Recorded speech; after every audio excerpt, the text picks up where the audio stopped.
El deseo. El punto inicial de todo logro. El primer paso hacia la riqueza. Cuando Edwin C. Barnes se apeó del tren de carga en Orange, New Jersey, hace más de 50 años, quizá pareciese un vagabundo, pero sus ideas eran las de un rey. Mientras se dirigía desde los rieles del ferrocarril hacia la oficina de Thomas A. Edison, su cerebro trabajaba sin parar.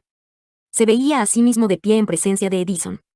Se oía pidiéndole a Edison la oportunidad de llevar a cabo la única obsesión imperiosa de su vida, el deseo ardiente de llegar a ser socio en los negocios del gran inventor. El deseo de Barnes no era una esperanza. No eran ganas. Era un deseo vehemente, palpitante, que lo trascendía todo. Era definido. Algunos años después, Edwin C. Barnes volvió a pararse frente a Edison, en la misma oficina en que se había encontrado por primera vez con el inventor. En esta ocasión, el deseo se había convertido en realidad. Era socio de Edison. El sueño dominante de su vida se había vuelto realidad. Barnes tuvo éxito porque eligió un objetivo definido, y puso toda su energía, toda su fuerza de voluntad. Todos sus esfuerzos, todo, en pos de ese objetivo. El hombre que quemó sus naves pasaron 5 años antes de que apareciera la oportunidad que había estado buscando. Para todos, excepto para él, solo parecía una parte más del engranaje de los negocios de Edison, pero en su interior, él fue el socio de Edison cada minuto del día, desde el primero en que empezó a trabajar allí. Es una ejemplificación notable del poder de un deseo definido. Barnes consiguió su objetivo porque deseaba ser socio de Edison más que ninguna otra cosa. Creó un plan con el que alcanzar su propósito. Pero quemó todas sus naves tras de sí. Se mantuvo firme en su deseo hasta que éste se convirtió en la obstinación obsesiva de su vida y, finalmente, en un hecho. Cuando viajó a Orange, no se dijo a sí mismo, trataré de convencer a Edison de que me dé algún tipo de trabajo, sino, voy a ver a Edison para explicarle que he venido a hacer negocios con él. No se dijo, estaré alerta ante cualquier otra oportunidad, en caso de que no consiga lo que quiero en la organización de Edison, sino, no hay más que una cosa en este mundo que estoy decidido a conseguir, y es asociarme con Edison en sus negocios. Quemaré todas las naves tras de mí, y apostaré mi futuro a mi capacidad para conseguir lo que quiero. No se planteó en ningún momento retroceder. Tenía que triunfar o morir. Esa es toda la historia del éxito de Barnes. El incentivo que conduce a la riqueza. Hace mucho tiempo, un gran guerrero afrontó una situación que requería de él una decisión que garantizara su éxito en el campo de batalla.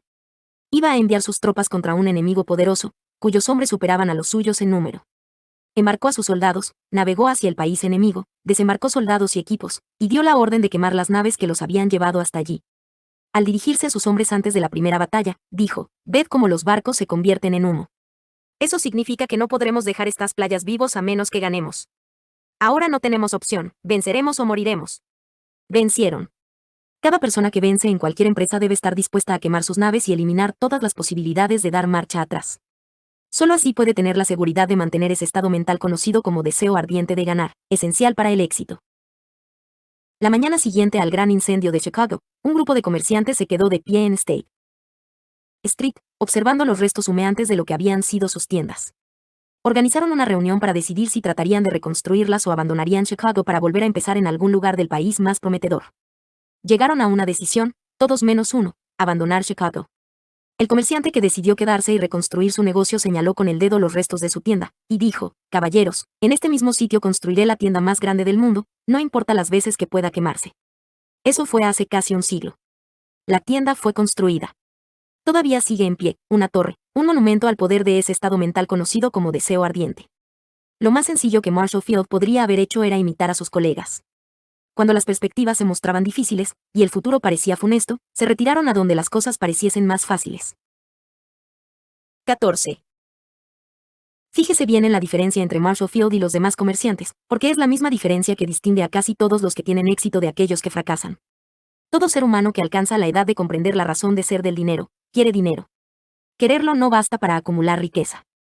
Pero desear la riqueza con un estado mental que se convierte en una obsesión, y luego planificar formas y medios definidos para adquirirla, y ejecutar esos planes con una perseverancia que no acepte el fracaso, atraerá la riqueza. 6 maneras de convertir el deseo en oro. El método por el que el deseo de riqueza se puede transmutar en su equivalente monetario consiste en 6 pasos prácticos y definidos, que son los siguientes. Primero, determine la cantidad exacta de dinero que desea. No basta con decir, quiero mucho dinero. Sí definitivo en cuanto a la cantidad. Hay una razón psicológica para esta precisión, que describiremos en un capítulo próximo. Segundo, determine con exactitud lo que se propone dar a cambio del dinero que desea. No se recibe algo por nada. Tercero, establezca un plazo determinado en el que se propone poseer el dinero que desea.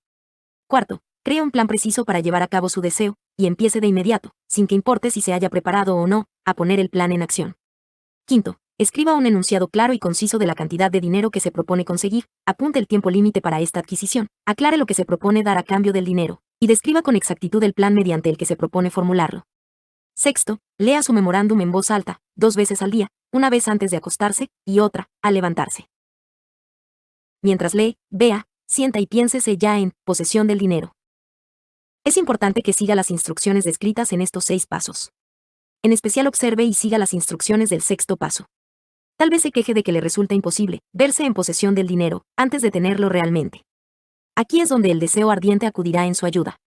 Si usted realmente desea el dinero con tanta vehemencia que su deseo se ha convertido en una obsesión, no tendrá dificultad en convencerse de que lo adquirirá.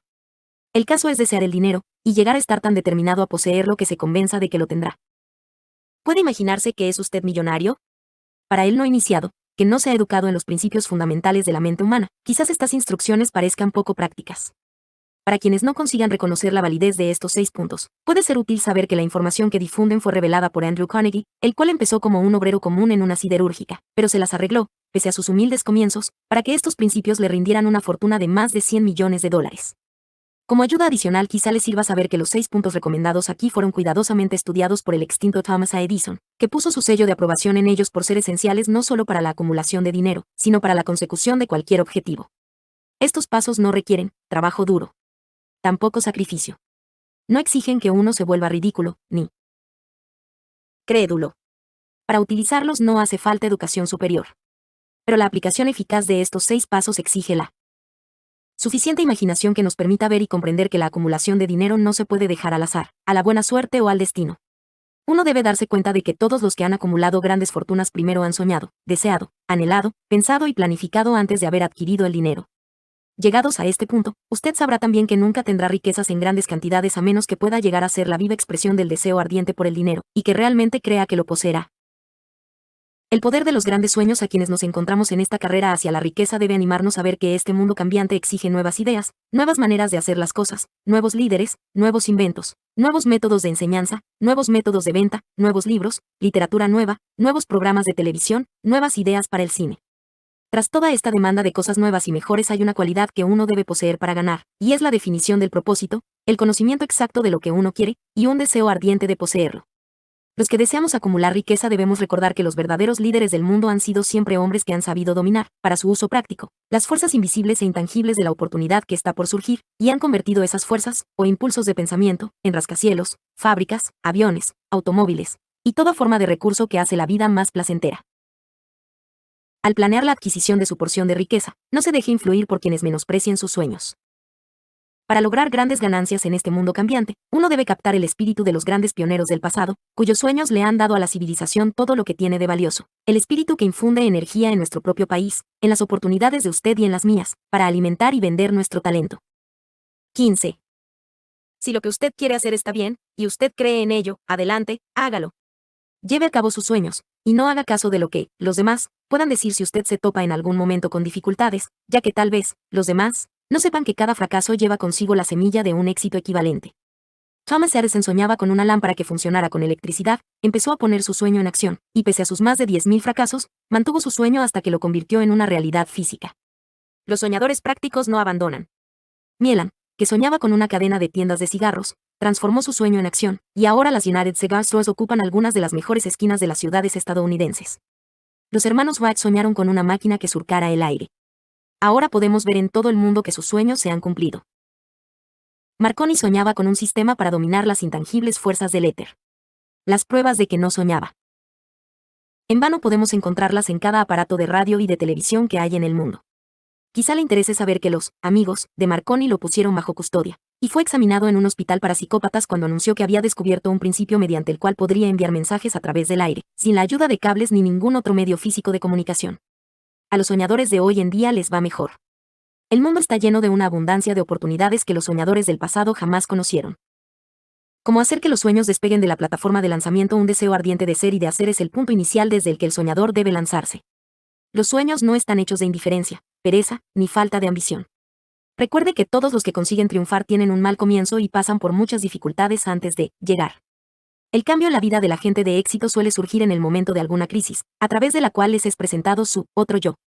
John Winnan escribió Pilgrim's Progress, que se cuenta entre lo mejor de la literatura inglesa, después de haber estado confinado en prisión y haber sido duramente castigado a causa de sus ideas sobre la religión.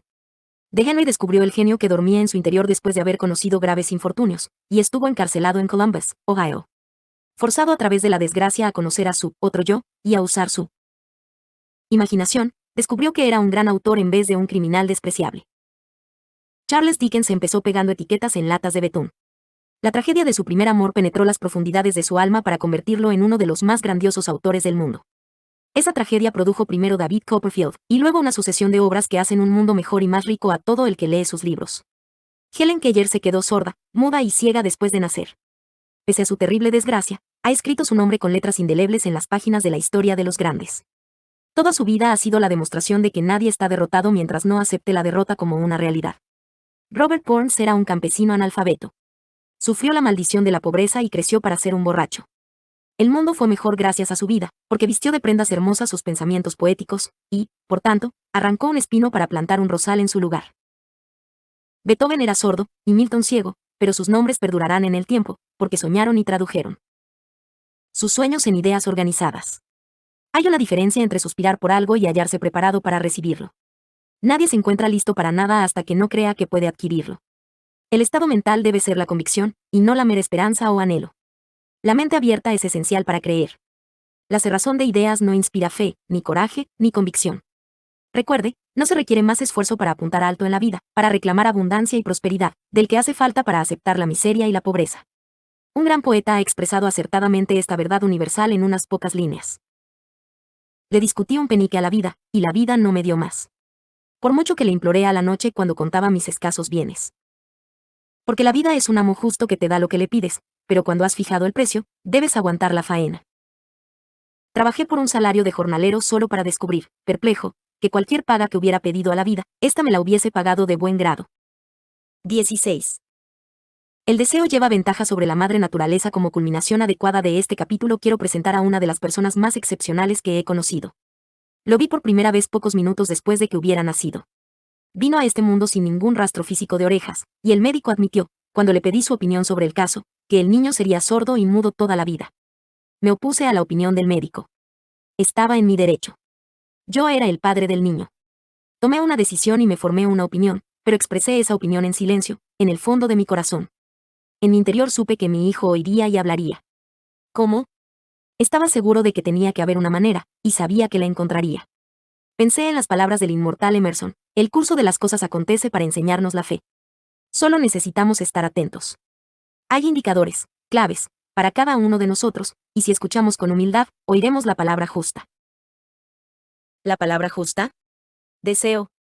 Mucho más que ninguna otra cosa, yo deseaba que mi hijo no fuera sordomudo. De ese deseo no renegué jamás, ni por un segundo. ¿Qué podía hacer?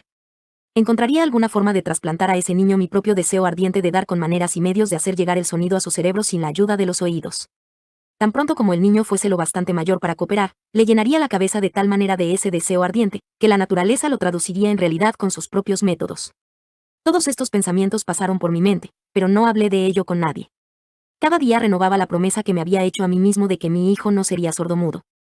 Cuando creció y empezó a percibir las cosas que lo rodeaban, notamos que mostraba débiles indicios de que oía. Cuando alcanzó la edad en que los niños suelen empezar a emitir palabras, no hizo intento alguno de hablar, pero de sus actos podíamos deducir que percibía ciertos sonidos. Eso era todo lo que yo quería saber. Estaba convencido de que, si podía oír, aunque fuese débilmente, sería capaz de desarrollar una mayor capacidad auditiva. Entonces sucedió algo que me llenó de esperanza. Surgió de algo totalmente inesperado. Un accidente que cambió una vida. Compramos un fonógrafo. Cuando el niño oyó la música por primera vez, entró en éxtasis, y muy pronto se apropió del aparato. En una ocasión estuvo poniendo un disco una y otra vez, durante casi 2 horas, de pie delante del fonógrafo, mordiendo un borde de la caja. La importancia de esa costumbre que adquirió no se nos hizo patente sino hasta años después, ya que nunca habíamos oído hablar del principio de la conducción ósea, del sonido. Poco después de que se apropiase del fonógrafo, descubrí que podía oírme con claridad cuando le hablaba con los labios junto a su hueso mastoideo, en la base del cráneo. Una vez hube descubierto que podía oír perfectamente el sonido de mi voz, empecé de inmediato a transferirle mi deseo de que oyese y hablase. Pronto descubrí que el niño disfrutaba cuando yo le contaba cuentos antes de dormirse, de modo que me puse a trabajar para idear historias que estimularan su confianza en sí mismo, su imaginación, y un agudo deseo de oír y de ser normal. Había un cuento en particular, en el que yo hacía hincapié dándole un renovado matiz dramático cada vez que se lo contaba.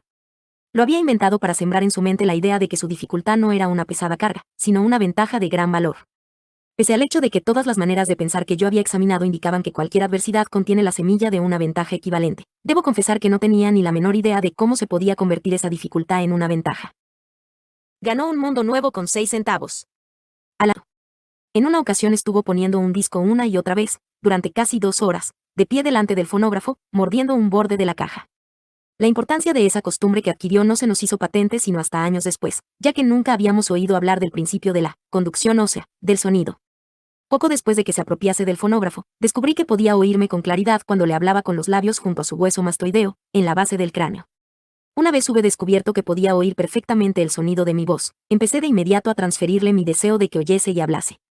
Pronto descubrí que el niño disfrutaba cuando yo le contaba cuentos antes de dormirse, de modo que me puse a trabajar para idear historias que estimularan su confianza en sí mismo, su imaginación, y un agudo deseo de oír y de ser normal. Había un cuento en particular, en el que yo hacía hincapié dándole un renovado matiz dramático cada vez que se lo contaba. Lo había inventado para sembrar en su mente la idea de que su dificultad no era una pesada carga, sino una ventaja de gran valor. Pese al hecho de que todas las maneras de pensar que yo había examinado indicaban que cualquier adversidad contiene la semilla de una ventaja equivalente, debo confesar que no tenía ni la menor idea de cómo se podía convertir esa dificultad en una ventaja. Ganó un mundo nuevo con 6 centavos. Al analizar la experiencia retrospectivamente, puedo ver que su fe en mí tuvo mucho que ver con los sorprendentes resultados. Él no cuestionaba nada que yo le dijera. Le vendí la idea de que tenía una ventaja original sobre su hermano mayor, y que esa ventaja se reflejaría de muchas maneras. Por ejemplo, los maestros en la escuela se darían cuenta de que no tenía orejas, y por ese motivo le dedicarían una atención especial y lo tratarían con una amabilidad y una benevolencia extraordinarias. Siempre lo hicieron. También le vendí la idea de que cuando fuese lo bastante mayor para vender periódicos, su hermano mayor era ya vendedor de periódicos, tendría una gran ventaja sobre su hermano, porque la gente le pagaría más por su mercancía, debido a que verían que era un niño brillante y emprendedor pese al hecho de carecer de orejas. Cuando tenía unos 7 años, mostró la primera prueba de que nuestro método de apoyo rendía sus frutos. Durante varios meses imploró el privilegio de vender periódicos, pero su madre no le daba el consentimiento. Entonces se ocupó por su cuenta del asunto. Una tarde en que estaba en casa con los sirvientes, trepó por la ventana de la cocina, se deslizó hacia afuera.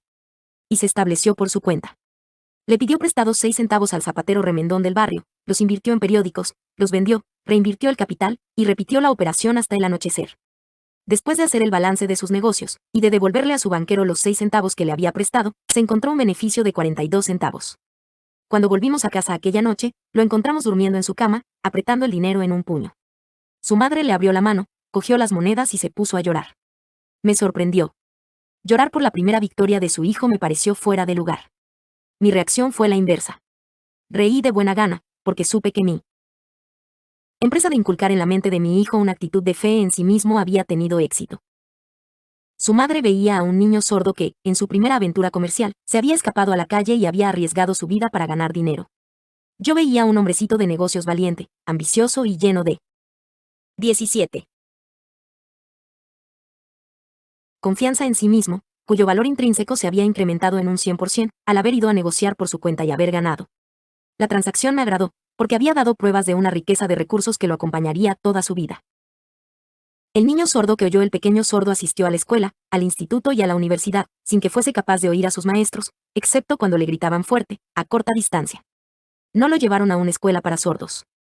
No le permitimos que aprendiese el lenguaje de los sordomudos. Habíamos decidido que viviese una vida normal, y mantuvimos esa decisión, aunque nos costó muchas discusiones acaloradas con funcionarios escolares. Cuando estaba en el instituto, probó un aparato eléctrico para mejorar la audición, pero no le dio resultado. Durante su última semana en la universidad, sucedió algo que marcó el hito más importante de su vida.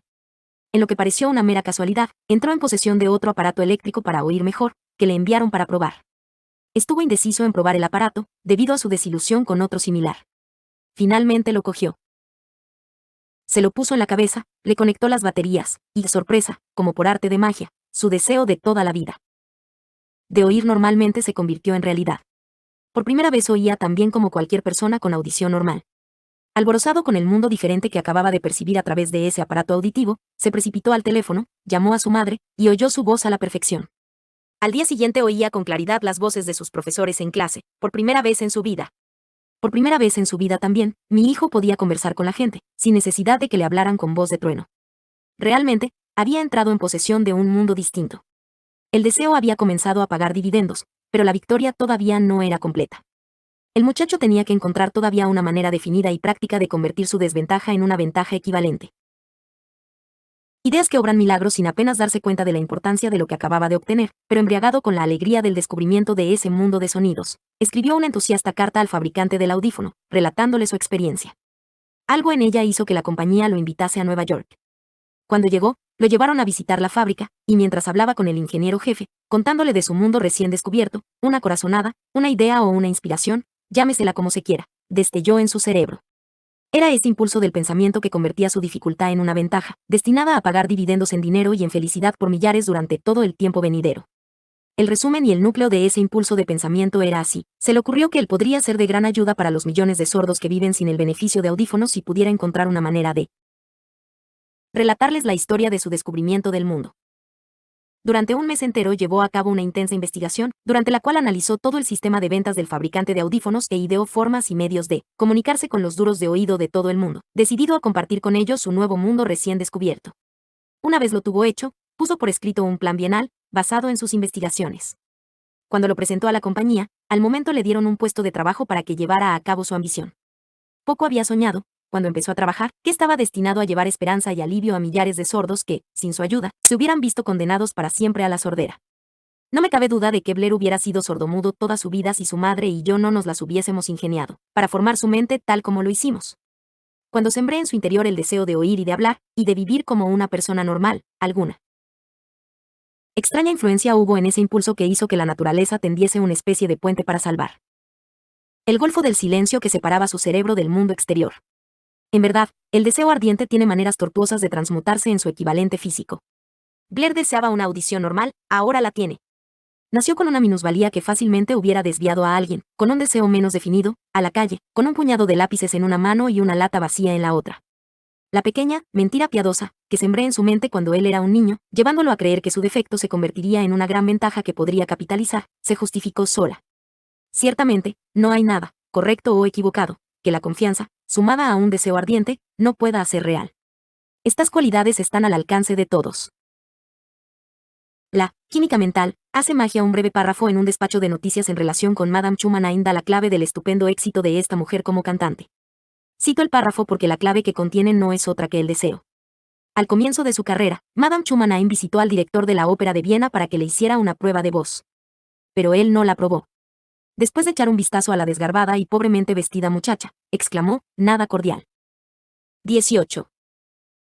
Con esa cara, y sin ninguna personalidad, ¿cómo espera tener éxito en la ópera? Señorita, olvide esa idea. Cómprese una máquina de coser, y póngase a trabajar. Usted nunca podrá ser cantante. Nunca es demasiado tiempo. El director de la Ópera de Viena sabía mucho sobre la técnica del canto. Sabía muy poco del poder del deseo, cuando éste asume las proporciones de una obsesión. Si hubiera conocido mejor ese poder, no hubiese cometido el error de condenar el genio sin darle una oportunidad. Hace varios años, uno de mis socios enfermó. Se puso cada vez peor a medida que el tiempo transcurría, y finalmente, lo llevaron al hospital para operarlo. El médico me advirtió que había muy pocas posibilidades de que yo volviera a verlo con vida. Pero esa era la opinión del médico, y no la del paciente. Poco antes de que se lo llevaran al quirófano, me susurró con voz débil, no se preocupe, jefe, en pocos días habré salido de aquí. Una enfermera me miró apenada. Pero el paciente se recuperó satisfactoriamente. Cuando todo hubo terminado, su médico me dijo, no lo salvó otra cosa que su deseo de vivir. Nunca hubiera salido de este trance si no se hubiese negado a aceptar la posibilidad de la muerte. Creo en el poder del deseo respaldado por la fe, porque he visto cómo ese poder elevaba a hombres desde comienzos humildes a posiciones de poder y riqueza. Lo he visto cómo saqueaba la tumba de sus víctimas, cómo servía de medio para que los hombres llevaran a cabo su rehabilitación después de haber fracasado en un centenar de formas distintas. Lo he visto darle a mi propio hijo una vida normal, feliz y llena de éxito, a pesar de que la naturaleza lo enviase a este mundo sin orejas.